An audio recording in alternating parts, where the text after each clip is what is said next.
Good morning. Welcome to our Bible study. What is it that we want out of life? Well, what do you want? Well, we want to be successful. We want to be liked. We want to be happy. We want to be productive, and we want to feel like we're going someplace and accomplishing something, and we have purpose and meaning in life. Jesus, when he got up to give the Sermon on the Mount, started off with what we call the Beatitudes. And he used a very unusual word. And the word he used was makarios, translated in our English Bibles as blessed or happy. The problem is the word makarios cannot be translated into English with one word. Just not possible. The word makarios is a Greek word which the Greeks would understand as applying to the gods. Now, the Greeks looked at God as a little differently than the Jews did. To the Greeks, the gods were the pantheon of gods living on Mount Olympus and so forth. But the idea of makarios carries with it the idea, this is beyond man. This is something greater than man. This is special. This is divine. And that's the word Jesus used here in this passage. And 8 times he says makarios. The idea is, if you want to have what really matters, here is how you do it. And so Jesus gives us 8 principles about how we can have what we want, what we really are designed. Now, God designed us. What does that imply? If God designed us, then God's got a purpose, for one thing. And God knows what is good for us and what we need and what's going to complete us. And so that's the idea. And Jesus is saying, blessed or happy are you. And then he gives us these 8 principles. All the rest of the teachings of the New Testament can be traced back to one of these 8 principles. These are the things that fulfill us, that give us what we really want and what we really need in life. Now, if you ask the average guy on the street, what do you need to make it? What's he going to say? Money? Power? Friends? Okay, these are things that as humans we think we need.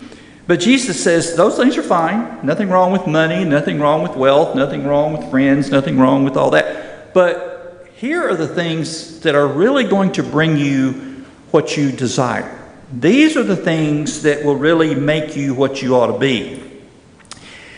Now, since we live in the physical world, we tend to focus on the externals. If I had a good job, if I had a good wife, if I had good children, if I had good, I had a good house, I had all these things, that's what I need. But Jesus says, no, the things that are going to make it for you are the internal things, not the external things. It's the inside that matters. And so Jesus then lays out these principles. The idea, like I said, makarios is translated in our English versions as blessed or happy. Happy is a very nebulous word. What does the word happy mean? Different things to different people, yeah. To some people, happy means one thing. To some people, happy means something else entirely. And so that's not really a good English word for this to translate makarios. But like I said, when a translator comes to a word, to translate it, he can't use a whole paragraph to translate one word. He uses one word or one or two to translate that one. There just aren't any English words that can translate makarios accurately. Blessed is probably better. Blessed carries with it the idea you got some blessings, I guess. But again, that really doesn't cover it. And so Jesus tells us these. Now, on the surface, when he starts talking, these things don't seem to be very blessed. It might be better to define it as an internal sense of happiness and completeness. That idea of completeness is probably more accurate. Jesus is saying if you want to have completeness, these are the things that you need to focus on. This is what will bring completeness into your life. One of the great philosophers, whose name escapes me at the moment, says most people live lives of quiet desperation. What does that mean? I think that is suffering in silence. Yeah, and most people don't ever get what they want. Most people live lives and they're always searching. They never find what they're looking for. And Jesus says, okay, I'll tell you how to get there. I'll tell you how to find what you're looking for. So that's what he's talking about. And one of the great things about this is it's not dependent on external circumstances.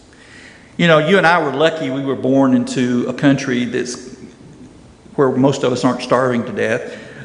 Most of us are born into homes where our parents loved us and cared for us. But can you imagine being born into poverty that's so bad you have no idea where your next meal is coming from?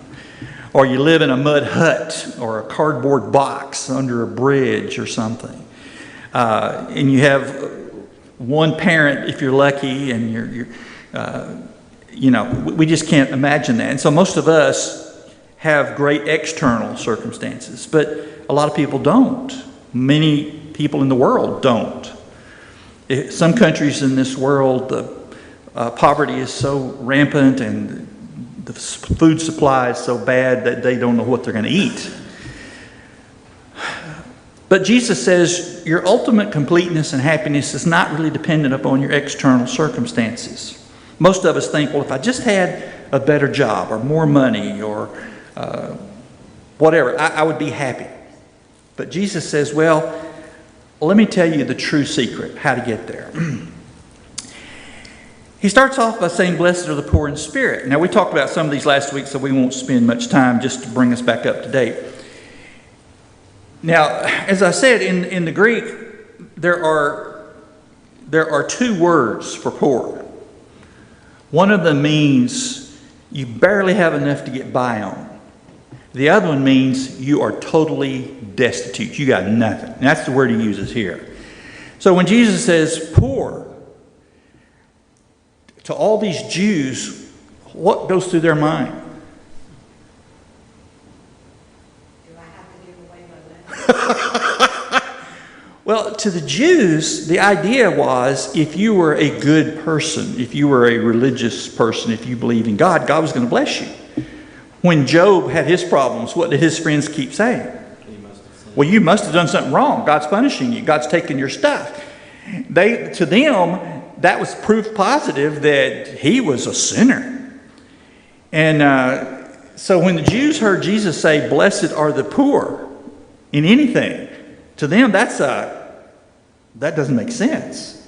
How can you be blessed if you're poor? Because to them, proof of blessedness is the opposite of poor. You're not poor if you're blessed. And Now, what did Jesus mean by poor in spirit? Basically, he meant when you recognize you can't supply your own needs. When you have to look up to God. The word here for poor, again, carries with it the idea of an absolute beggar. What kind of pride does a beggar have? He doesn't have much pride. I mean, a beggar is laying there saying, please help me. Give me something. He has no pride, no arrogance. And that's the way we come to God. We don't come to God and say, God, let me tell you how good I am. Let me tell you how wonderful I am. You come to God and you realize that every single thing you have is because of God. It's the opposite of pride. As far as we are concerned, it's a complete reliance upon Jesus Christ. What can you do to save yourself? Nothing. And we have to understand that. I cannot save myself. I cannot be good enough. I can't give enough money. I can't give enough time. I can't do enough good things to save myself. in any sense. A good man is no closer to heaven than an evil man, as long as neither one are saved. So it's a complete reliance on Jesus Christ. It is the definition of true humility. I am owed nothing. God doesn't owe me anything. I haven't earned anything. Everything I have is simply because of God's grace. The results of poverty of spirit is I focus less on myself. Why? You can't do it. No point focusing on yourself because you can't supply what you need. You have a satisfaction with Christ because you realize He's the only source of answer to you. I do less complaining. If everything I have is a gift, what's there to complain about? And this is something we all probably have to work on. This idea, well, I deserve. How many commercials do you see where they say, you deserve it? Get what you deserve. I mean, half the commercials you watch have something in there about you deserve this. Remember that used to be the tagline at McDonald's, you deserve a break. Yes, you deserve a break today. And wasn't there a shampoo commercial about, yes, it's expensive, but you're worth it. You deserve it. And there's dozens of commercials nowadays about lawyers, and they'll say, well, if you've been injured in an accident or whatever, call our firm and we'll get you every dollar you deserve. Well, Christians realize there's not a lot I deserve. If I got what I deserved, I'd be in trouble. I really don't want what I deserve. I want grace. I don't want what I deserve. We deserve eternal damnation. Yes, that's exactly right. So anything I get beyond that. And then if I have true poverty of spirit, it's easier for me to love others. Why? Because you don't think about yourself so much. That's right. The opposite of love is selfishness. You realize you're in the same boat. I'm in the same boat as everybody else. Yeah. I can look out here and see somebody that's got less than I do, but that doesn't mean I'm better than he is. We're both in the same boat. All right, so having poverty of spirit is the first step. This is a progression. These 8 points, you progress from one to the other. You have to have poverty of spirit before you can move on to the next and next and the next. And if you have true poverty of spirit, you're driven to spend more time in prayer because you realize God's the only one that can supply what you truly need. All right. And you have a greater desire to walk in the light, to be like Christ, because that's the way to get what you need. And a greater tendency to praise and be thankful because you realize, I didn't do this, God did. It's easy for us to say, wow, I went to school for all these years and I got this job and I'm so smart and I'm so clever and I've done this work. And God says, yeah, but who gave you all that? And when we realize that, we're more grateful and thankful. All right, then Jesus went from ridiculous to ridiculous. He says, blessed are the poor in spirit, and the Jews sitting there thinking, do what? And then he says, blessed are those who mourn. And I'm sure the Jewish legalists were thinking, this guy has lost his mind. It's interesting, there are actually 9 words in the New Testament for mourn. 9. That's the Jews understood the concept of mourning. And the strongest one is the one he uses here. It's like our pain scale when we go to the doctor. Yes, like your pain scale. Yeah, on a scale of 1 to 10, how bad does this hurt? Well, this is a 5, or this is an 8, or whatever. Well, yeah, and they have 9 words for mourn in Greek. And the one he uses here is the one that's the most severe. In other words, those who mourn the way God is talking here, the way Jesus means. But you have to be sincere about it. When OU loses a football game, a lot of fans mourn. But I get over it. It doesn't keep me from eating. I can still eat. If somebody I love dies, that's a little stronger. The word he uses here is really strong. Jesus says, if you want to have it all, if you want to find what God really has for you, you have to learn how to mourn. And I know good and well the Jews, when they heard this, they thought, this is crazy. Nobody wants to mourn. Mourning is terrible. How could mourning possibly be good for you? How could that possibly bring anything good into your life? Well, what he's talking about here is, if you're going to be right with God, and that's obviously the secret to everything else, if you're going to be right with God, you have to be truly sorry for your sin. Why? Only then will you turn to God. That's the only time you turn to God is when you're... Yeah. And we have to realize that sin separates us from God. And that should be the worst catastrophe in the universe, if I'm separated from God.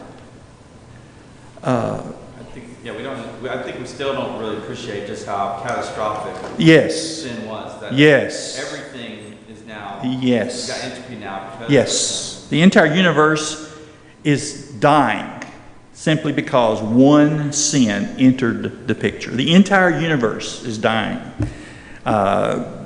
If we waited long enough, the sun would burn out, the stars would go dark, the universe would implode. Everything's dying. We're all headed in the same direction. None of us is going to get out of this life alive. And so we have to realize, as Jeff says, sin is a catastrophe. It's the ultimate disaster. When these tornadoes went through this last week and hit Seminole, wasn't it? Yeah. And people kept saying, well, it's just a house. It can be rebuilt. Nobody was hurt. That's right. Houses can be rebuilt. Lives can't. And so sin is a horrible thing. And we have to realize it's serious. And God looks at it seriously. And so Jesus says, before you can get right with God, before you can know true joy and peace and happiness, you've got to have true sorrow.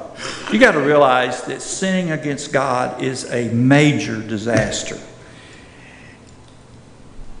Unfortunately, what is our human response to this? Even if I'm willing to admit that I sinned, what is my human response?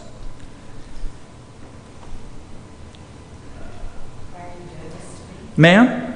Why are you doing this? Okay, sometimes. But even if we're willing to admit, yes, I sinned, what is my human thinking? Well, not as bad as it is. It's not that bad. I mean, I'm not as bad as the guy that took a gun and shot up a grade school, or I haven't sold drugs to hundreds of kids and watched them die. I mean, yeah, I sinned. I told a lie, or I stole a little money, or whatever. So we can all, I guarantee you, we can justify any sin we commit. We can always justify it. What are some of our common justifications? Everybody else is doing it. It can't be that bad if everybody else does it. I've got a disease or... Yeah, I've got some weakness. Yeah, I'm genetically prone to that. Yeah, I've actually had people tell, well, I can't help that I'm a drunk. I've got a genetic weakness there. Yes, ma'am. Say, I'm human. Yes, I'm human. Oh, that's good. Yes. I'm just human. You can't expect me to be perfect.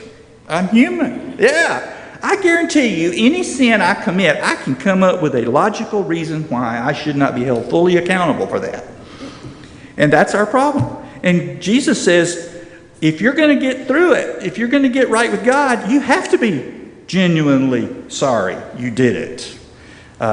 You can't just make excuses. You can't tell God, well, God, I was part of a crowd. We all went out and did it, You can't hold me accountable.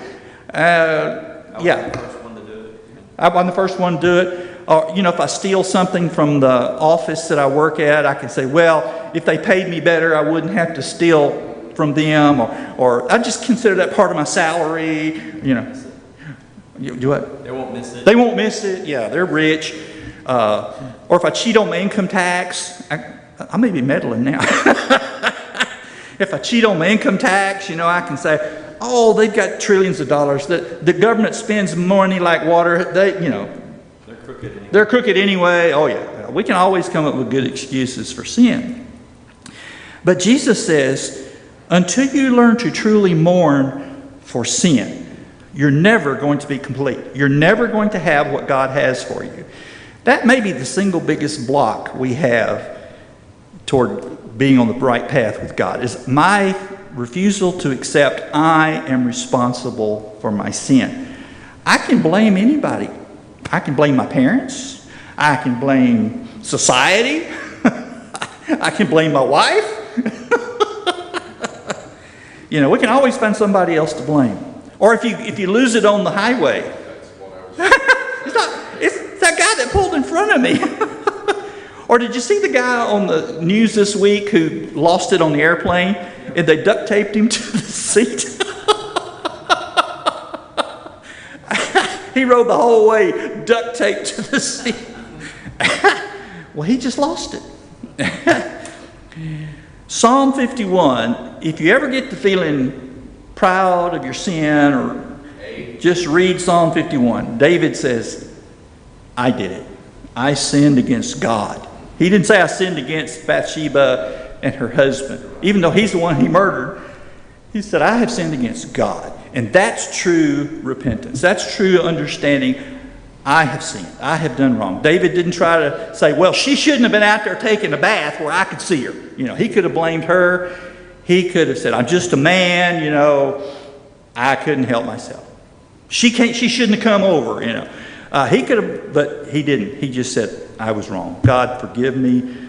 Please. I was wrong. I did wrong. I have nobody to blame but myself. That's true mourning. The results of true mourning is I have a stronger desire to avoid sin. Why? No, it hurts God. Because it hurts. It hurts God. It hurts me. I don't want to hurt my Father, you know. And so when we have true mourning, we're less liable to do it again because we realize the consequences of this are terrible. We realize that sin is serious. Sin is serious. It affects everybody that's involved in it. It affects me. You cannot sin and it not hurt you in a variety of ways. Spiritually, mentally, emotionally, it's going to hurt you. And sin is a serious matter. How serious was it to God? He had to send his son to die for it. Yeah. He created hell to deal with it. It's serious. And we have to realize sin is serious. We can't just make excuses and say, well, it's no big deal. I didn't mean to, you know, just kind of did it. Well, it is serious. And we have to take responsibility. The Bible talks about godly sorrow versus human sorrow. Now, what is human sorrow? Sorry you got caught. I'm sorry I got caught. That's human sorrow.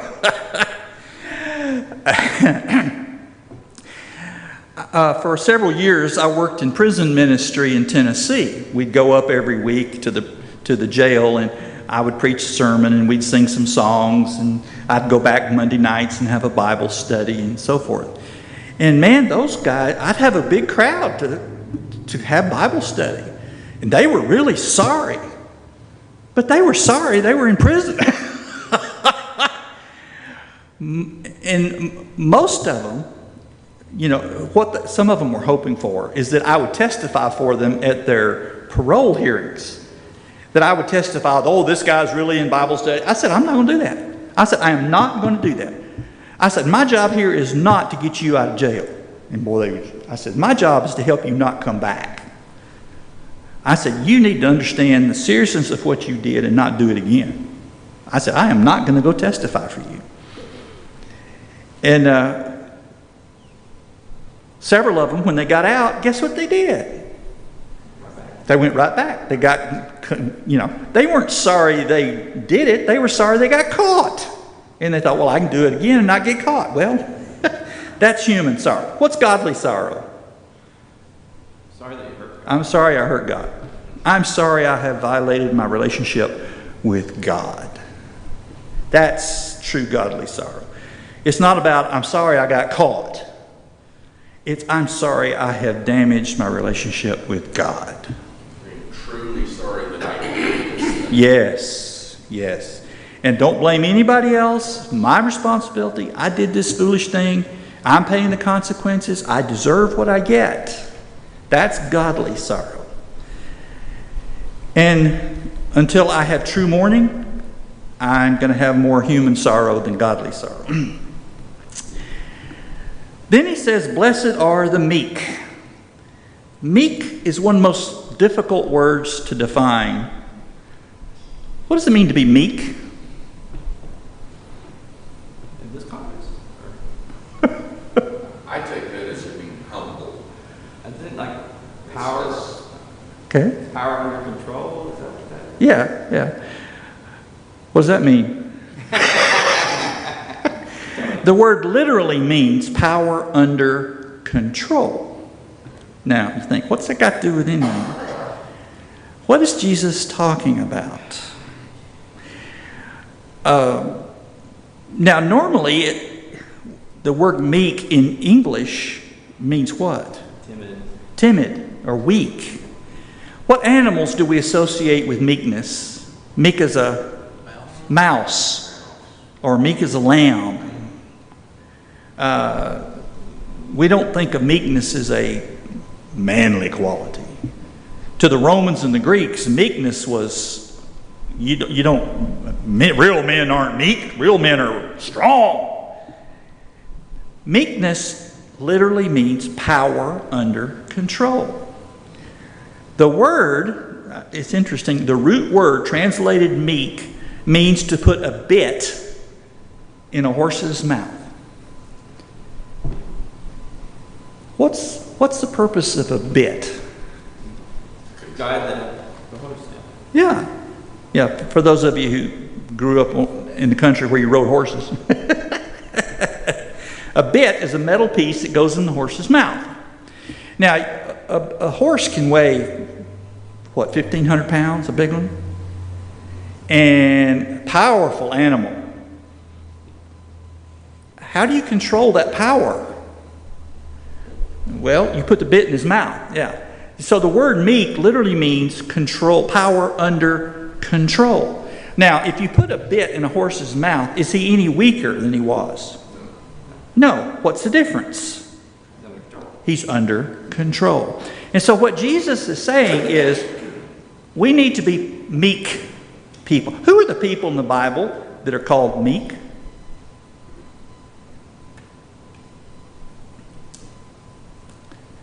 Moses was called meek, and he went before the king of the world. He went before the most powerful man in the planet, and what did he say? You're going to let these people go. He was meek, but he was not weak. I mean, Moses walked in there and said, I have come from Jehovah, and you are going to let these people go. That was not weak, but he was meek. Jesus is called meek, for I am meek and lowly. Was Jesus weak? No. He stood up before the Sanhedrin and told them they were a bunch of whitewashed sepulchres. And now, in a sense, what does it mean to have power under control? How does this come out in our lives? What's an example of meekness in everyday life for us? Yeah. If somebody starts yelling and screaming at you and cursing you, what do you want to do? Return fire. If you're meek, what do? You say, I choose not to do that. I control my response. That's the idea of meekness. I could blow you away, but I'm not going to. I choose to control what I'm going to do to you. So meekness, Jesus says, it's not a reduction of your power.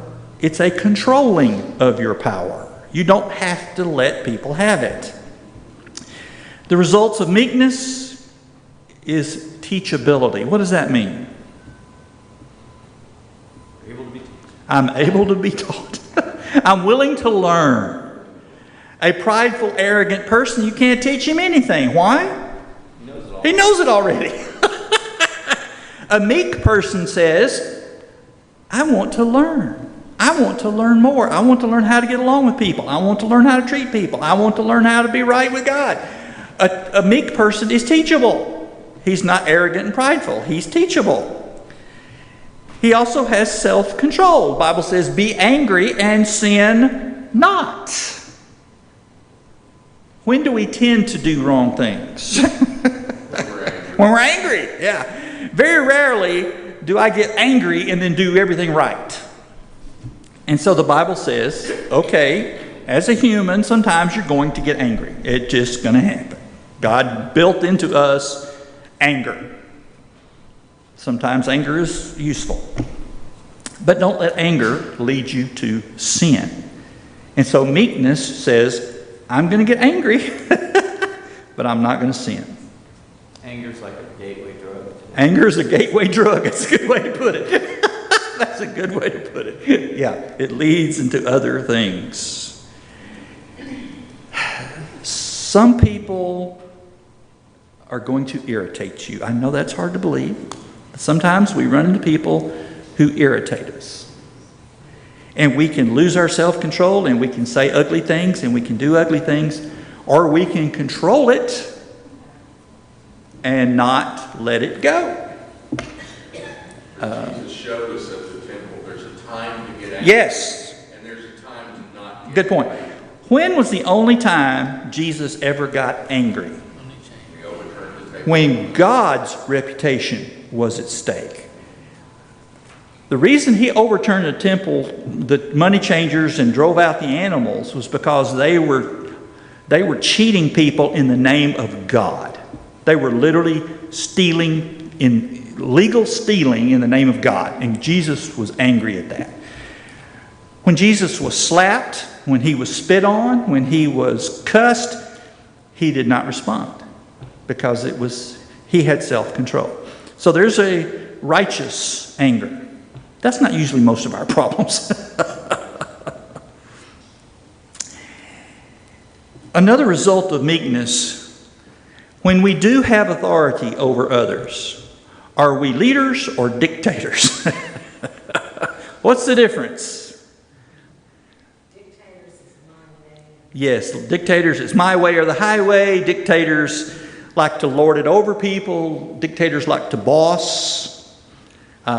Leaders are people who lead by example and by concern for others and by kindness. You don't have to be mean to people. You can lead them and not berate them or beat them over the head with a stick. So meekness is an important part of our Christianity. It's power under control. It's not weakness. It's controlling what you choose to do. You don't have to do anything. Now, like I said, these 8 principles build on each other. The first step, you've got to come to God in poverty of spirit. You've got to realize He's got everything. He's the one that supplies everything. He's the one that is the source of everything. I can't do anything without Him. If I realize that I'm totally 100% dependent upon God, I can't produce anything on my own without Him. That leads me to true mourning. Because when I've sinned against God, if He's the source of everything, it's kind of stupid for me to offend Him. That thirdly leads me to meekness. If I am completely dependent upon God, if I have true mourning, what right do I have to exercise my will? So after the first 3, where are we? We want to please God. We want to please God. We realize God's the source. God's got it all. I have nothing. If the beggar finally realizes I have nothing, then what does he look for?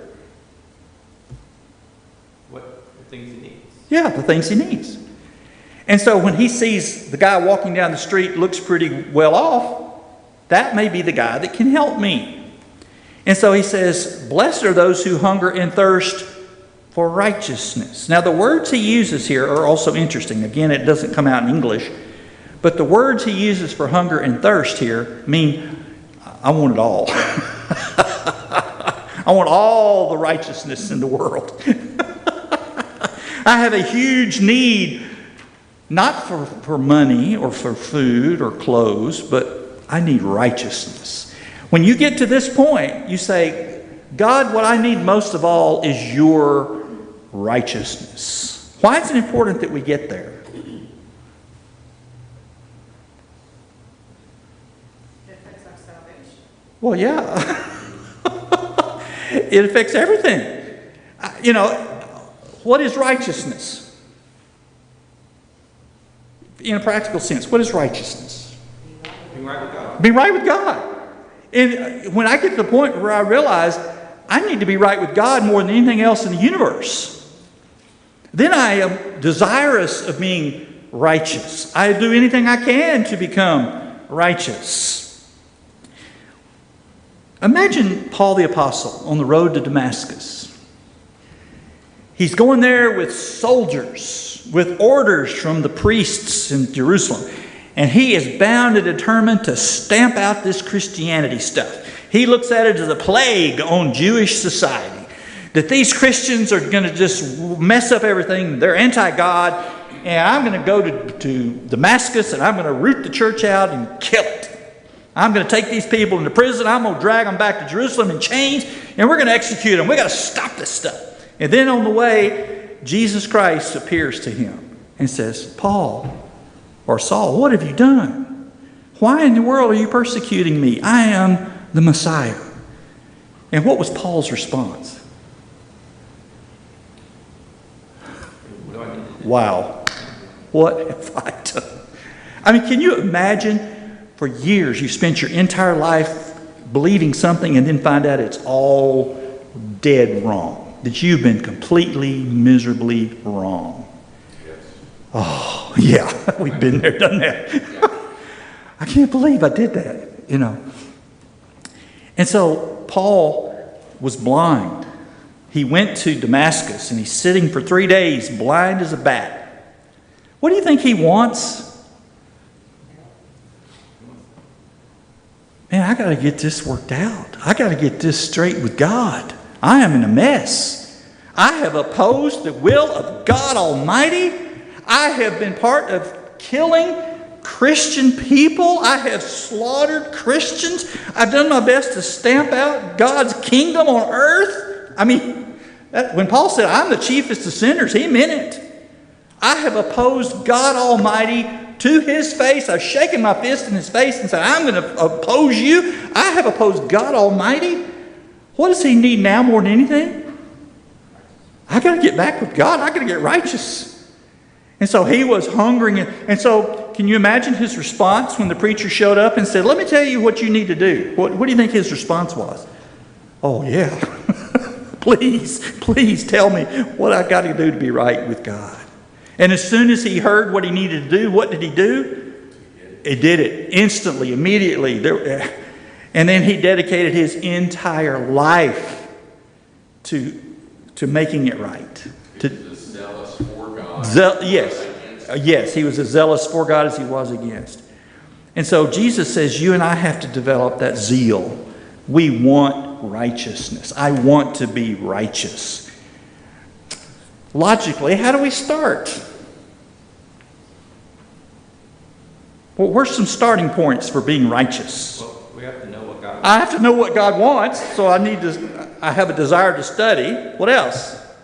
I have to admit what I've done. I want to go to worship. I want to be with God's people. I want to be with God. I want to serve in his kingdom. I want to be part of prayer. I want to worship and so forth. So yeah. So hungering and thirsting for righteousness is, man, I want this. If you're really, most of us probably have never been really hungry. But there have been times in my life when I was really thirsty. I grew up on a farm. We work out in the fields. And man, sometimes your mouth would just get dust dry. And you just think, if I don't get a drink of water pretty soon. Ordinarily, water doesn't taste that good to me. I'm a Dr. Pepper guy. But when you're really, really thirsty, nothing tastes as good as water. And when you're really, really, really, really thirsty, you know what that means. And that's the way Jesus says we need to be about the things of God. Am I really, really, really hungry and thirsty for the things of God? Is that one of those where the translators know that there are three things to life: food, drink, and air. The three basics of life. Yeah, that's the idea. Yeah, this is a basic. It's a basic. It's a basic. I got to have this. I got to have righteousness. Yeah. When we get that attitude, I need righteousness as much as I need to eat and drink. Yes, that's what Jesus is saying. When you realize righteousness is important to you as eating and drinking, then you're close to what God wants. Well, our time is up. We'll pick up there next week.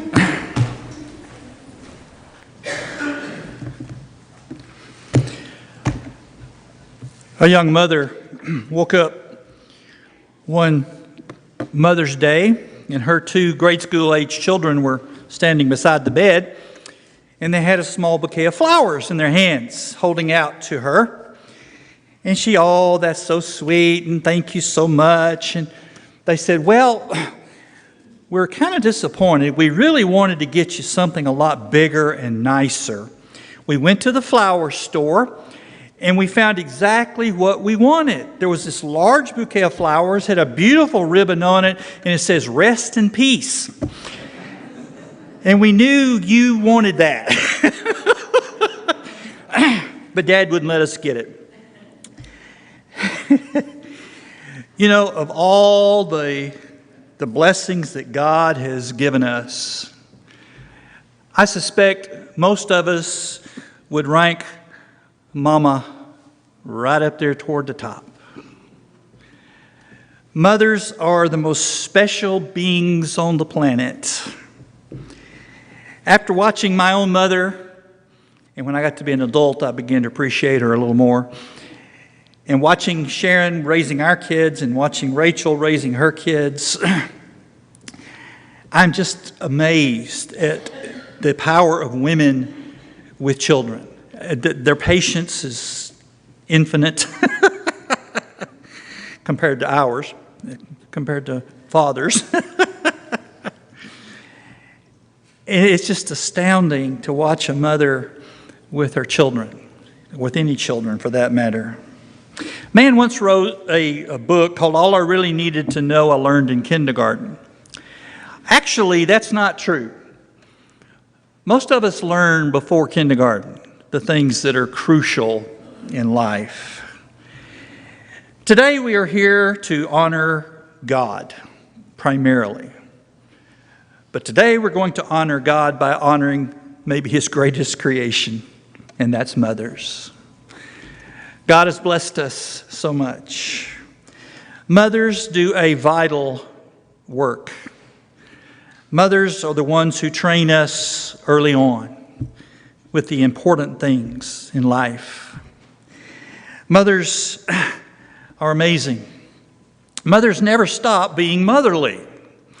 Paul wrote, toward the end of the book, he was listing several Christians, and he made this interesting statement. He said, "Greet Rufus, chosen in the Lord, and his mother, who's been a mother to me too." Mothers are motherly to everybody. They just can't help it. God wired that into them. And they're motherly. They love people, and they take care of us. And they never stop being motherly. Mothers are examples to us. You know, a child is around his mother practically 24/7 for several years. And he just can't help but take on many of her characteristics. The things that are important to her tend to become important to him. That's just the way it works. And so mothers are such a powerful influence in our lives. Mothers just have such an effect on us and the way we grow up. And I don't think mothers realize the impact they have on their children's lives. Just the way they deal with issues, problems, and things that come up. Everything the mother does, the child is watching. And the child knows what's going on. And the mother's example will affect them. It will be imprinted upon their lives strongly. And so mothers never stop being motherly. Their whole lives, they continue to influence and to affect. One of the first things mothers do is to teach us obedience. Paul said, "If children, obey your parents in the Lord, for this is right. Honor your father and mother, which is the first commandment with a promise, so that it may go well with you and that you may enjoy a long life on the earth. The first thing a child has to learn is obedience. You can't obey God, you can't obey teachers, you can't obey your boss, you can't obey the government if you don't learn to obey mom and dad at home. I taught school for several years, and it didn't take me long to learn which children were taught to obey mom and dad at home, because that was the ones that obeyed me. That obedience is so crucial to teach, not only for his safety. Don't touch that, don't walk out in traffic, don't pick up that snake, whatever. But children have to learn obedience. They have to learn to do what they're told, because that's the way the whole world works. Authority is essentially part of every element of our lives, and we have to learn how to obey, to get along with people. He says it's the first one with promise. And so we have to learn to get along with one another and to how to obey, how to get along with authority in our lives. Mothers are great at that. They do it so gently and kindly, and the main thing is they do it thousands of times. Children don't learn something the first time, the first 10 times, the first 100 times. They have to be told over and over and over, and eventually they get it. Eventually it sticks in their brains. But mothers are good at that. Now fathers, we tell a kid twice, and that's about it. But mothers, they do it hundreds of times, and they over and over. Eventually it sticks, because most of us are kind of slow learners. The second thing mothers do is they teach us faith. In Timothy, Paul says, I am reminded of your sincere faith, which first lived in your grandmother Lois and your mother Eunice. My father worked shift work when I was growing up, and he would be gone sometimes, particularly if he was working evenings, I wouldn't see him for a whole week. But my mother was always there, and I learned my first steps of faith from her. My mother bought us a set of Bible storybooks, and every night she would read a Bible story to us. By the time I was 5, I probably knew all the people in the Bible. And I got my faith primarily from her, and then obviously later on my father strengthened that. But it's our mothers that start us down that road of believing in God. When mothers tell their children about God daily, and when they point out ants on the ground, say, God made those ants and how they work, and God made those butterflies and the birds, and those things over and over and over, thousands of times, start to fit in the kid's mind, and they develop this faith. And so our faith starts with our mothers. That's where we first learn. And when the mother talks about love and kindness and goodness and all these things, and how God is the source of those, that sticks with the child, and eventually they get it. And so the mothers teach us about faith, and it starts with our faith. Now, God gave the fathers the responsibility to then deepen that faith and strengthen that faith and carry it forward. But it's the mothers that first introduce us to that kind of thinking. Mothers teach us love. It's our mothers that demonstrate love to us, what agape love. Now, agape love is that kind of love that is sacrificial. It gives. John says, God is love. Whoever lives in love lives in God and God in them. Mothers are the best examples of agape love in the world. Mothers get up in the middle of the night. Mothers sacrifice years of their lives to be with children. They literally give of themselves. Most women, when they're giving birth, become as close to death as they'll ever come before they actually die. Mothers love. And mothers are the greatest examples of love, as Bill said earlier about it's all motivated by love. That's exactly right. And so mothers demonstrate love. It's one thing to talk about love, but when you demonstrate it, when you show it every single day, that's when it becomes part of a child's life. And he understands love is what my mother does to me. And so he understands it. You can preach love to people all day long, but if they don't understand what it actually means, then it doesn't take root. But mothers demonstrate that love for us. Mothers show us what it means to love. When I was a kid, I had asthma and bronchitis. And lots of nights I would be up all night coughing. And my mother was there with me every second. I remember vividly. She'd be sitting up with me all night long. Mothers just do that. That's just what they do. And that's true love. And so mothers teach us love. Mothers also teach us forgiveness and mercy. Be kind and compassionate to one another, forgiving each other, just as in Christ God forgave you.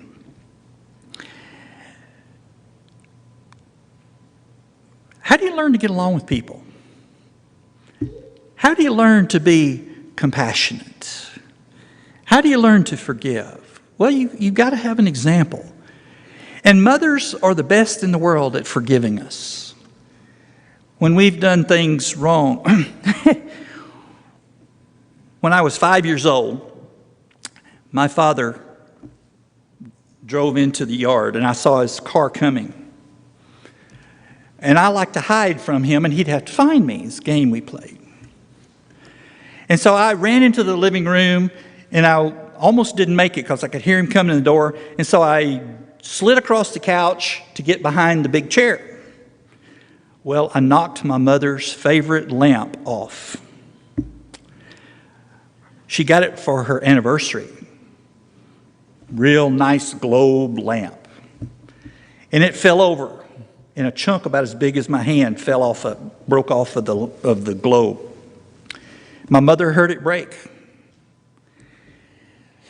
She literally ran into the room and she said, "Stephen Herman Chisholm." When they use all three names, you know you're in bad trouble.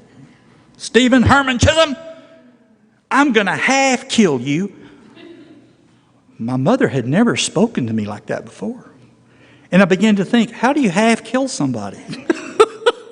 I mean, literally, I'm 5 years old. I'm thinking, do you break a leg? Do you break two legs? How do you half kill somebody?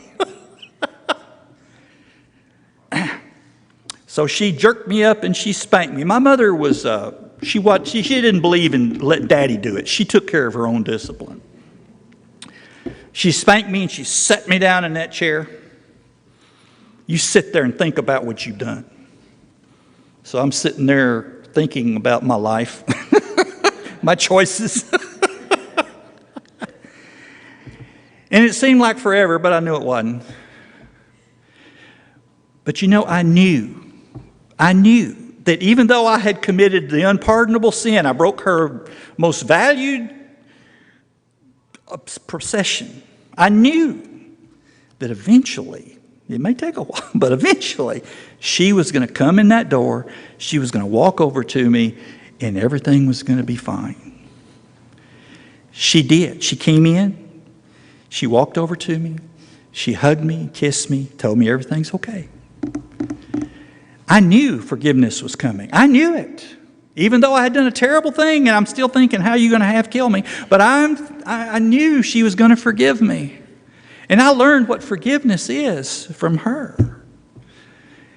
And so mothers teach us forgiveness and mercy and how to be kind to people and how to overlook some things. Mothers teach us to share. Command them to do good, to be rich in good deeds, and to be generous and willing to share.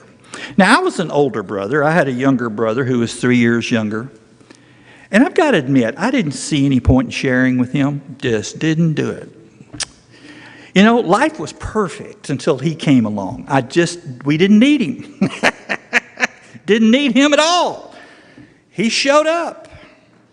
I mean, I had all the attention. What did we want him for? And so it took me a while to learn to share with my brother. But eventually I did. To this day, I still have problems, but that's another story. But our mothers teach us sharing. I mean, a mother will share anything she's got with a child. Mothers also teach us to get along with others. Hebrews says, make every effort to live in peace with everyone. Well, that starts at home. Just the other day, I was over at Rachel's house, and one of my grandsons hit the other one. I know that's hard to believe. And Rachel said, don't hit your brother. I said, do you do that a lot? She says, oh, yeah. Don't hit your brother. Don't whack your brother. Don't throw dirt on your brother, you know. Well, we have to learn that somewhere. It is our nature to want ourselves to be, we want what we want our way. And one of the reasons God gave us brothers and sisters was to learn how to get along with difficult people, because nobody is more difficult than your brother or sister. I see a lot of people out there, yeah, that's right. Well, if you can learn to get along with them, you can get along with just about anybody. And so God gave us mothers to help us learn just to get along with people. And it starts with our brothers and sisters. All right, I'm going to quickly give you 7 ways to love your mother. Number 1, you might want to write these down. Number 1, love your mother verbally. Our mothers know we love them, but tell them. I got so tickled. Bennett this week, he wrote that he loves his mother 100.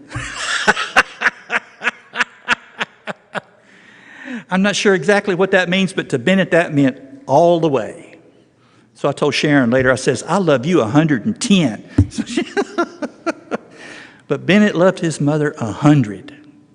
Well, we need to tell our mothers, particularly as they get older, Mom, I love you. They just need to hear that. We all need to hear that.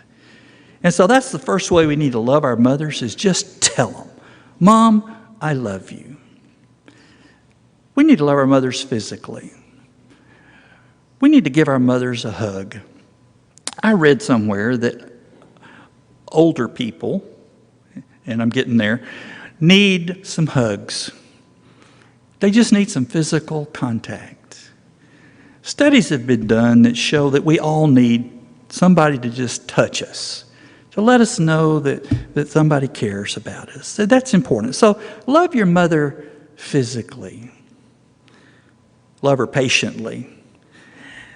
When my mother got older, she started to lose her faculties. She had dementia and Alzheimer's at the same time. And it took a lot of patience. She lost the ability to use the telephone and the TV and the stove, and life became tough. But I had to remember, she was patient with me when I was little. I need to be patient with her. And so we need to love our mothers with patience. We need to be grateful. You know, several times I've thought of all the things my mother did for me. I was a boy growing up in South Arkansas. And I was around a lot of dirt. We grew up on the farm, and we got dirty. And my mother had to wash our jeans every day. And back in those days, they had these stretchers that you put jeans on. Some of you may remember those. And I remember my mother spending hours and hours and hours washing our clothes. And I took that for granted. And now if I had a chance, I'd say, Mom, I really appreciate you doing that. And the hours she spent cooking. My mother couldn't cook hardly at all. She was a terrible cook, but she did a lot of work at it, and I ate a lot. But I'm grateful that she spent so much time doing it. So we just need to tell our mothers how much we're grateful for what they've done. We need to love our mothers generously. Think of all that they've done for us. Think of all the things your mother did for you and has done for you. We need to love them attentively. You know, it's so easy to get busy with our own lives. If we've got children raising kids, to forget our mothers. But we need to remember them. Be attentive to them and to their needs. And we need to love our mothers honorably.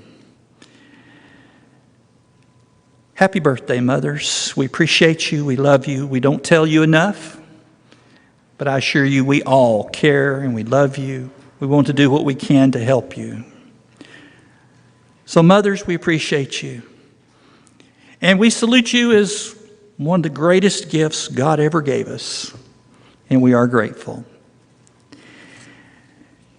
Today we're going to offer an invitation song. If we can help you, pray with you about something in any way, would you please come as we stand and sing?